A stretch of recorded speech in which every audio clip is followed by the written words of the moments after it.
Very warm good evening to all, and welcome to the legal awareness subject of today's, which is of addition of the accused under section 319 CRPC. 319 CrPC में court को बहुत ही power है कि अगर उसके सामने कोई ऐसा स्ट्रॉन्ग एविडेंस आ जाए जिसको चार्जशीट में या फिर जो पुलिस उनके सामने केस है उसमें एक्यूज नहीं किया गया हो, तो उस व्यक्ति को कोर्ट समन भेज सकती है, समनिंग ऑर्डर कर सकती है, उसको नोटिस निकाल सकती है कि वो अरेस्ट हो जाए या फिर उसको सामने उसको एक हियरिंग दी जाएगी ऑफ कोर्स कि उसको क्यों बुलाया गया है। तो section 319 CrPC in simple language, जो कोर्ट के सामने नहीं है व्यक्ति, जो चार्जशीट में नहीं है या फिर केस में अक्यूज नहीं है, आरोपी नहीं है, उसको कोर्ट बुला सकती है, समनिंग ऑर्डर पास कर सकती है। अच्छा, इसमें एक ही फर्क है 319 सीआरपीसी और जो ऑलरेडी कोर्ट के सामने एक्यूज है। 319 सीआरपीसी का एक सबसे इम्पोर्टेंट है कि जो एक्यूज को बुलाया जाता है उसको कोर्ट के सामने जो एविडेंस है उस पर आधारित है कि उसको कोर्ट को ऐसा लगता है कि ये कल्प्रिट है, ये रियल आरोपी है, या फिर this is one more accused, ये भी और आरोपियों के साथ ये भी एक आरोपी होना चाहिए। शायद पुलिस ने किसी वजह से या फिर कंप्लेनेंट किसी गलती की वजह से उन्होंने उसको इनएडवर्टेंटली उसको अक्यूज नहीं बनाया, तो court can always call upon that person, hear him, give him notice कि आपको अक्यूज बनाया जाता है, what do you want to say. अगर उसका सेटिस्फेक्शन फैक्ट्री आंसर नहीं आएगा और वो अपने आप को बरी नहीं कर पाएंगे तो उन पर भी फ्रेश ट्रायल चलेगा। तो इन सिंपल लैंग्वेज 319 सीआरपीसी का मतलब होता है कि जो व्यक्ति कोर्ट के सामने नहीं है लेकिन कोर्ट के सामने जो ट्रायल में केस चला या एविडेंस जो डिपोजिशन हुआ, एविडेंस चला, एग्जामिनेशन चीफ हुआ, क्रॉस एग्जामिनेशन हुआ, उसमें कुछ ऐसा स्ट्रॉन्ग पॉइंट निकला, स्ट्रॉन्ग एविडेंस निकला कि वो पॉइंट आउट करता है कि ये जो कोर्ट के सामने व्यक्ति है वो तो अक्यूज है ही है, लेकिन जिनको अक्यूज नहीं बनाया गया है किसी और रीजन से, उनको भी एक्यूज कोर्ट करके समन कर सकते हैं। तो दिस इज वेरी इंपॉर्टेंट। अब एज अ लॉयर आपको हमेशा ऐसा हुआ होगा कि जब भी आपके पास कोई क्लाइंट आता है तो उसको अगर वो चेक बाउंसिंग का केस, नॉर्मल हम केस ले लेते हैं जो मोस्टली हम लोग एनकाउंटर करते हैं एवरीडे के एज ए लॉयर के लाइफ में, कि चेक बाउंसिंग केस में हमने उसको पूछा कि चेक किसने साइन किया है, कई बार वो ये नहीं बता पाते। कंपनी का नाम अगर चेक पे लिखा है तो हम देख लेते हैं, नहीं लिखा है तो उसने माल सप्लाई किया है, बिल चालान से पता चल जाता है, लेकिन कितने पार्टनर्स है या कंपनी है तो कितने डायरेक्टर्स है हमको इसकी कोई जानकारी नहीं होती है।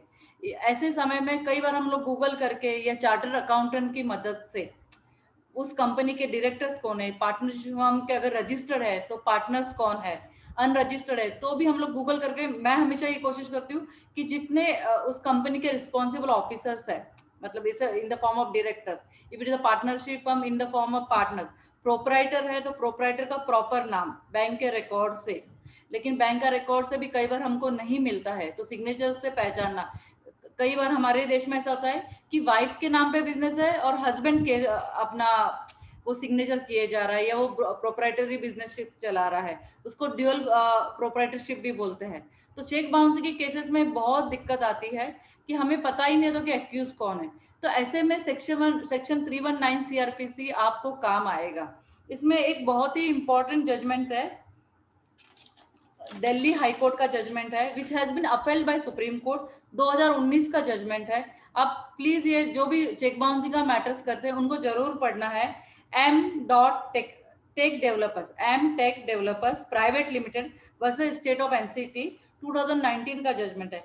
इसमें ऐसे हुआ था कि कंपनी को अक्यूज नहीं बनाया गया था, जो डायरेक्टर्स थे उनको अक्यूज बनाया गया था, हो सकता है सिग्नेचरी को भी अक्यूज बनाया गया, लेकिन जो कंपनी है उसको नहीं बनाया गया। अभी देखो, company is always represented by the directors, company खुद आकर तो नहीं कोर्ट के सामने बोल सकती है, और कंपनी को तो सजा हम नहीं दे सकता कोर्ट। तो ऐसे समय में आप क्या करोगे, तो कंपनी को प्रॉपर जो, लेकिन समय के साथ डायरेक्टर्स एक्सपायर हो सकते हैं, कुछ और भी क्रिमिनल मैटर्स में देखिए, जब भी वो डायरेक्टर्स वो एक्सपायर भी हो सकते हैं, तो फिर आप क्या करोगे, किसको अक्यूज बनाओगे, उनके लीगल एयर्स को तो रिकॉर्ड में लग रहे बिकॉज ऑफ द कंपनी, लेकिन कंपनी के एसेट्स होते हैं। तो एमटेक डेवलपर्स में ऐसे कहा गया था कि अगर कंपनी को ऐड नहीं किया गया है तो सेक्शन 319 सीआरपीसी का पावर्स यूज करके कंप्लेनेंट अर्जी कर सकता है, एप्लीकेशन करता है कोर्ट के सामने, और मैजिस्ट्रेट कोर्ट ने इसको अलाउ किया था। It has been appealed by the Delhi high court. और ये मैटर जब सुप्रीम कोर्ट पहुंचा तो सुप्रीम कोर्ट ने एक ही पेज का जजमेंट दिया है, you to go back to the Delhi high court judgement. और आपको पता चलेगा कितने अच्छे से उसमें ऑब्जर्वेशन किया कि 319 सीआरपीसी का पावर्स यूज करके चेक बाउंसिंग केसेस में, see it is a matter between private parties, not a state case, police case तो है नहीं, फिर भी उन्होंने अलाउ किया। तो 319 सीआरपीसी का इस छोटे से एग्जाम्पल से हम ये समझ सकते हैं। मेरा पर्सनल एक्सपीरियंस रहा है, कुछ सालों पहले मैं अंधेरी कोर्ट में चेक बाउंसिंग का केस चला रही थी और मैंने क्लाइंट को पूछा कि चेक जिसने साइन किया उसका नाम पता है, लेकिन दूसरा आरोपी दूसरे पार्टनर को बोला मुझे नहीं पता है, नहीं पता है। तो मैंने पूरा केस चला लिया, पार्टनरशिप फर्म को एक्यूज बनाया था, जिस पार्टनर सिग्नेचर किया था उसको एक्यूज बनाया था। उसके कुछ समय के बाद जब 313 सीआरपीसी का ये हुआ, अपना स्टेटमेंट हुआ एक्यूज का उस केस में, तो उसने अपने आप को डिफेंस विटनेस करके लाया। तो मुझे मौका मिला उसको सवाल पूछने का कि आपके कितने पार्टनर्स है, तो उसने सारे पार्टनर्स के नाम बता दिए। तो मैंने फिर 319 सीआरपीसी का अर्जी किया और बाकी के पार्टनर्स को भी मैं रिकॉर्ड में लेकर आई। तो M tech developers is so close to 138 matters, मतलब ये मैटर्स में ये मतलब सुप्रीम कोर्ट ने भी हेल्ड किया, दिल्ली हाईकोर्ट का जजमेंट, काइंडली रीड इट। मैं कोशिश करूंगी कि बाद में चैट बॉक्स में डाल दूं। Now next we go to कि अदर जजमेंट्स, क्यों 319 सीआरपीसी है बहुत छोटा सा सेक्शन, लेकिन इसका पावर बहुत बड़ा है। अब इसका एक जजमेंट हम सुप्रीम कोर्ट का और एक देखते हैं, R Dinesh Kumar versus state, 2015 साल का जजमेंट है ये।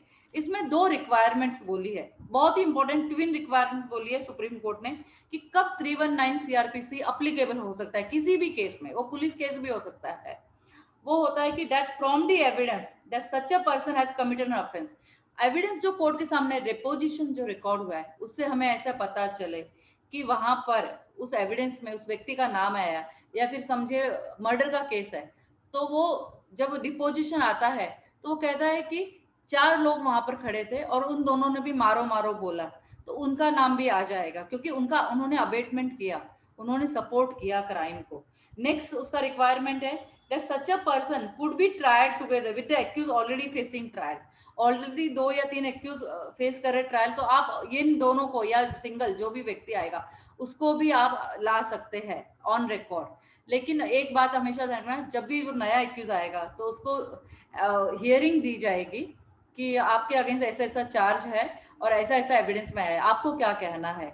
पर नेचुरली मैंने जैसे कहा कि R Dinesh Kumar versus state में कहा गया कि स्ट्रॉन्ग एविडेंस होना चाहिए, तभी मैजिस्ट्रेट या फिर सेशन जज बुलवा सकते हैं दूसरे एक्यूज को, क्योंकि ये बहुत ही बड़ा संगीन, बोलते ना, बहुत एकदम संगीन जुर्म है, तब बुलाया जाएगा और वो पूरा उसमें मतलब उसके हाथ रंगे हुए हैं उस जुर्म से। अब next we have another case जिसमें Hardeep Singh versus state of Punjab. इसमें काफी क्लैरिफिकेशन है कि क्या क्या हो सकता है। अब जैसे मैंने कहा कि स्ट्रॉन्ग एविडेंस होगा तभी अक्यूज को कोर्ट के सामने बुलाया जाएगा। तो अब सबसे इंपॉर्टेंट है कि स्ट्रॉन्ग एविडेंस होगा, इसका मतलब जज ने अपना माइंड बना लिया है कि एविडेंस है तभी इसको अक्यूज को बुला रहे हैं। तो आपने देखा होगा कि नॉर्मल केस में जब भी हमारा पुलिस केस चलता है तो जब चार्ज फ्रेम होता है तो उसको पूछते हैं कि are you pleading guilty to the charges. Charge frame हो रहा है, आपको गुनाह कबूल है, आपके अगेंस्ट ये चार्जेस है, उस दिन ये फला फला घटना हुई थी, तो उसको पूछा जाता है। तो चार्ज फ्रेम में तो एविडेंस बाद में रिकॉर्ड होता है, लेकिन एविडेंस रिकॉर्ड होने के बाद जब 319 सीआरपीसी का इस्तेमाल कर कर जब अक्यूज को बुलाया जाता है तो उसको बहुत ही पावरफुल टूल माना जाता है और इसमें डिस्चार्ज का पावर अलाउड नहीं है। तो ये हमेशा आप याद रखना कि हरदीप सिंह और स्टेट ऑफ पंजाब ने पूरा एक्सप्लेनेशन या क्लैरिटी दे दी है कि आप नॉर्मल केसेस में डिस्चार्ज एप्लीकेशन डाल सकते हैं, बट इन हरदीप सिंह में कहा है कि जब मैजिस्ट्रेट या सेशन जज खुद बुला रहा है एक्यूज को, तो इसका मतलब जो एविडेंस का जो एविडेंशियरी वैल्यू है उसको काफी वेट है, वो वेटेज है, क्योंकि जब एविडेंस ऑलरेडी रिकॉर्ड हो चुका है तो ऐसे समय में उसको बिल्कुल डिस्चार्ज का एप्लीकेशन का हक नहीं होगा। नॉर्मल केसेस में हम अक्यूज को डिस्चार्ज का एप्लीकेशन कर सकते हैं, पर इन दिस केस तो हरदीप सिंह का केस आपको इसलिए पढ़ना है कि उसमें एक्सप्लेनेशन काफी अच्छा दिया गया है। Now we have one more case of the supreme court itself, that is Hardevi versus state of UP. ये 2016 का जजमेंट है। अभी उसमें एफआईआर दर्ज हो गई थी और कहा जाता है कि FIR is not an encyclopedia. आप कभी भी जब भी कोर्ट में अगर बहस कर रहे हैं तो आपको सरकारी वकील हमेशा, हम लोग कहेंगे हम अक्यूज के वकील है तो बेल के आर्ग्यू करते वक्त कहेंगे कि नहीं नहीं एफआईआर में तो ये है ही नहीं, ये कुछ लिखा ही नहीं, इसके अगेंस्ट एक वर्ड नहीं लिखा है। तो सरकारी वकील का एक रटा रटाया वर्ड होता है, एक इस्तेमाल, एक लाइन होती है कि सी FIR is not encyclopedia, investigation is under progress. तो आप ध्यान रखिए जब इन्वेस्टिगेशन अंडर प्रोग्रेस होता है तो इसका मतलब यही होता है कि और इन्वेस्टिगेशन में और मटेरियल एक्यूज के अगेंस्ट आने की संभावना है। तो ये जजमेंट है वो ये हमें ये कहता है हरदेवी का कि जो एफआईआर एनसाइक्लोपीडिया नहीं है और हो सकता है कि फ्यूचर में और एविडेंस आएगा और लोगों को भी अंदर लिया जा सकता है, एज एन एक्यूज बुलाया जा सकता है। तो this judgement is also very useful those who wants to use this judgement in the police cases. तो इट इज वेरी इंपॉर्टेंट कि चार्जशीट पड़ जाती है और कुछ वजह से पुलिस ने किसी व्यक्ति को एफआईआर में है उसका नाम या एफआईआर में भी नहीं है और चार्जशीट में भी नहीं है, बट व्हेन द मैजिस्ट्रेट और सेशन जज रिकॉर्ड द एविडेंस, तो ऐसे समय में वो बिल्कुल उसको एविडेंस रिकॉर्ड जिसके अगेंस्ट हुआ है उन लोगों को कोर्ट के सामने बुलवा सकते हैं और उनको हियरिंग का चांस देंगे कि क्यों आपके अगेंस्ट चार्ज फ्रेम ना किया जाए और उनका ट्रायल फ्रेश चलेगा। अब इसमें एक और सवाल आता है कि ट्रायल फ्रेश चलेगा तो पहले के एक्यूज का ट्रायल चल चुका है तो उनका क्या होगा। तो इसमें दो ऑप्शन है कि इनका ट्रायल अलग से फ्रेश भी चल सकता है, सेपरेटली जिसको कहा जाता है, या फिर साथ में चल सकता है। इन एक्यूज का भी, वो पहले वाले एक्यूज है उनका ट्रायल स्थगित हो जाएगा जहां तक चला है और नए एक्यूज का ट्रायल फिर फ्रेश चलेगा और वहां तक दोनों का साथ में चलेगा। तो इन अ वे इट इज जो पुराने एक्यूज है उनको भी समय मिल जाता है और नया एक्यूज को भी वो पुराना जो रिकॉर्ड है वो उसको अवेलेबल होता है। तो हमेशा ध्यान रखिए कि जो ये 319 सीआरपीसी है इसका इस्तेमाल आप चेक बाउंसिंग केसेस में कर सकते हैं, आप प्राइवेट मैटर्स में कर सकते हैं, मतलब एनी क्रिमिनल मैटर्स में, और पुलिस केस में भी कर सकते हैं। कोर्ट सुओ मोटो कॉग्नाइजेंस ले सकता है 319 सीआरपीसी का इस्तेमाल करके, सरकारी वकील अर्जी कर सकते हैं, डिफेंस का वकील अर्जी कर सकता है कि और भी एक्यूज है। तो 319 सीआरपीसी का पावर अदम्य है, बहुत ही अच्छा है। अगर आपने इसको एनकरेजेसली यूज किया तो चेक बाउंसिंग के मैटर्स में जो बहुत ही पॉपुलर है मतलब बिजनेस वर्ल्ड में, तो आप ध्यान रखिएगा कि चेक बाउंसिंग केस में कई बार हमारा फिरियादी कंप्लेन हमको कहता है कि हमें जानकारी ही नहीं है कौन अक्यूज है, कंपनी का नाम क्या है। ऐसा भी कई बार होता है कि प्रोप्राइटरशिप है, चेक पे कोई नाम ही नहीं लिखा होता है। तो ऐसे समय में आप इस्तेमाल कर सकते हैं जब अक्यूज की जानकारी आपको later part of the trial में हो।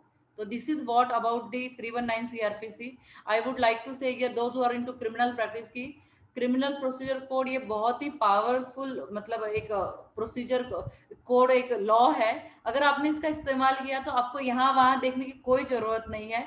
इनफैक्ट जजमेंट्स मतलब नहीं भी रीड किया तो एक बार चलेगा, लेकिन आपको सीआरपीसी की जो पावर है, जितने सेक्शंस है उसकी मालूमात हो, प्रोसीजर कोड की, तो आपको क्रिमिनल प्रैक्टिस करना बहुत ही आसान हो जाएगा। आई हैव गिवन द एमटेक डेवलपर्स केस, तो see how useful it was. तो सुप्रीम कोर्ट जाकर भी मतलब कुछ हो नहीं पाया क्योंकि लॉ काफी पावरफुल था 319 सीआरपीसी का। तो that's all for the today's subject.